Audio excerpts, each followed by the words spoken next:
kind of taking into consideration the current state that we're in our nation and how divided we are, where we feel like there's so much hostility. You wrote a book called Do What Jesus Did. What would Jesus do in this moment that we're in right now, Robby? Well, it's so interesting because when you look at the life of Jesus, he was a polarizing figure. I mean, Jesus said things, he would reach out to compassion to those who were in sin or in brokenness or hurting, but he would call them out of that sin. He spoke to it. He didn't ignore it, but he would call them out of that. And I think part of that is because he recognized that they didn't want to be in that place of brokenness. They didn't want to be in that place of hurting. And so where we're at now is, I believe, what the Lord is wanting us to do as followers of him is to rally behind that truth, speak up for that truth. We can easily at this time stop and say, well, I feel like I'm dividing more. Well, Jesus divided. He made it clear. This is a dividing line. This is a time for light to take superiority over darkness. This is a time for truth to prevail over deception. And we as a nation are in that same time. And the enemy's going to try to always bully us. I mean, just think, on the way to the cross, what was Satan's message? Who do you think you are? How dare you? Who do you think you are? If you are the Son of God, it's a challenge of identity.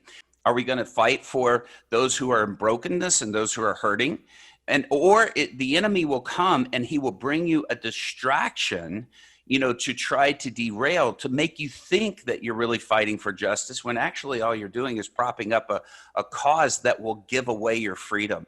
That has to be exposed. And that's what, the message and the purpose of Jesus was to expose the darkness, but bring it into light. He looks at the woman even caught in adultery, and he says to her, woman, where are your accusers? He's dealing with the injustice of what's being done to her, but his last words to her are, now go and sin no more. And so he speaks truth while being kind, but we can look at Jesus and stop and say, is the kindness that he speaks this soft, sweet, sort of icky sweetness? And it wasn't that. Jesus said tough things. He looked at people and said, let the dead bury the dead. And he looked and he said hard statements. We are in a time where deception gets exposed by speaking the truth, by even making those hard statements. The motivation is always love.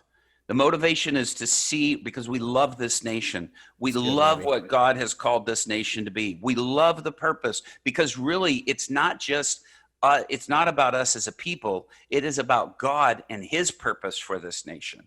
And we are in a time where so when people stop and think, even with the voting process, we can't think from the standpoint of what's in it for me, who's going to get me more stuff, who's going to get me, how's it going to benefit? That's Satan's attempt to derail us.